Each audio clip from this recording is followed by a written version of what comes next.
Good morning friends. আজকে আমি একটা ডল কেকের ভিডিও নিয়ে আসলাম। কেকটা ছিল স্ট্রবেরি ফ্লেভারের 1 পাউন্ডের কেক, একটা ছোট্ট বাচ্চার ছিল। তো কেকটা আমি আপলোড করলাম আজকে 4-5 দিন আগে আমি বানিয়েছিলাম কেকটা।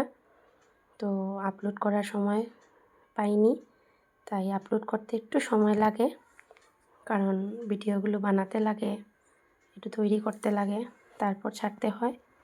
সময়ও তেমন একটা পাই না, ছোট্ট দিন, চট করে সময় চলে যায়। এইগুলা কাজ আমি রাত্রেবেলায় করি, কেকের কাজও আমি রাত্রিতে করি, আর এই ভিডিওগুলোও আমি রাত্রিতেই করি, কারণ দিনের বেলা সময় পাই না একদম। তো আমি এই ভিডিওর মাধ্যমে আমি একটু দেখানোর চেষ্টা করলাম আমি কিভাবে ডল কেকটা তৈরি করলাম। তো ডল কেকটা এখন আমি আইসিং করছি। সাইডের দিকে স্ক্র্যাপার দিয়ে আমি টান দিয়ে দিলাম, একটা সুন্দর ডিজাইন চলে আসলো। তারপর ওইভাবেই আমি উপরেও ডিজাইনটা করব একটা স্ক্র্যাপার দিয়ে। তো স্ক্র্যাপার দিয়ে করে নিলাম। এখন আমি ডলটা বসিয়ে দিলাম। তারপর ড্রেসটা কতটুকু অবধি দেবো আমি একটা টুথপিক দিয়ে টান দিয়ে দিলাম। এখন আমি ড্রেসটা ফ্লাওয়ার দিয়ে কমপ্লিট করে নেব।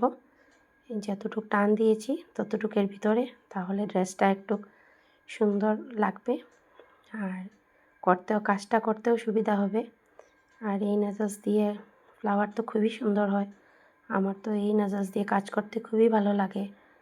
তো দেখুন কি সুন্দর একটা ড্রেস হয়ে গেল, লাগছে না? কেকের উপরে একটা ছোট্ট ডল বসে আছে, সাইডটাও আমি ওইভাবেই ফ্লাওয়ারগুলো দিয়ে দিলাম।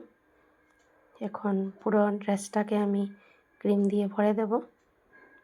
এই একটা ছোট্ট আরেকটা ছোট্ট নাজাস দিয়ে উপরটাও করছি ড্রেস।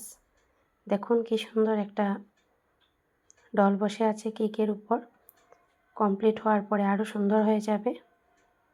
পিছন দিকটাও করছি। তো জানি না কেমন করছি আমি, কেমন লাগছে আপনাদের কমেন্টের মাধ্যমে আমি বুঝবো। আপনারা কমেন্ট করবেন অবশ্যই, আমার পেজটাও ফলো করবেন ভালো লাগে যদি। তো আমি এই নাজাস দিয়ে আমি উপরটা করছি, এখন নিচটাও এইটা দিয়ে করলাম। এখন দেখুন কত সুন্দর লাগছে। এখন গোল্ডেন দিয়ে আমি স্প্রিঙ্কল দিয়ে দিলাম উপরে। তো আমি ভিডিওটা নিজেই করছি, কাজটাও আমি করছি, তার জন্য আমি একবার এই সাইড ওই সাইড করছি, একা করছি, তো তাই একটু প্রবলেম হচ্ছে। তো আপনাদের যদি ভালো লাগে তাহলে আমাকে একটু কমেন্টের মাধ্যমে জানাবেন। এখন সাইডেও আমি স্প্রিঙ্কলগুলো দিচ্ছি। এখন একটা সুন্দর আরও লাগছে। এখন আমি নাম দিয়ে দেব। বাচ্চাটার নাম ছিল রিয়া। তো এই লেখাটাই আমার একটু প্রবলেম হয়ে যায়। তো আমি চেষ্টা করছি, আস্তে আস্তে শিখছি, শেখার তো শেষ নেই। তো আমি করে নিচ্ছি। তো দেখুন কীরকম হচ্ছে বা কীরকম হলো আপনারা বলবেন।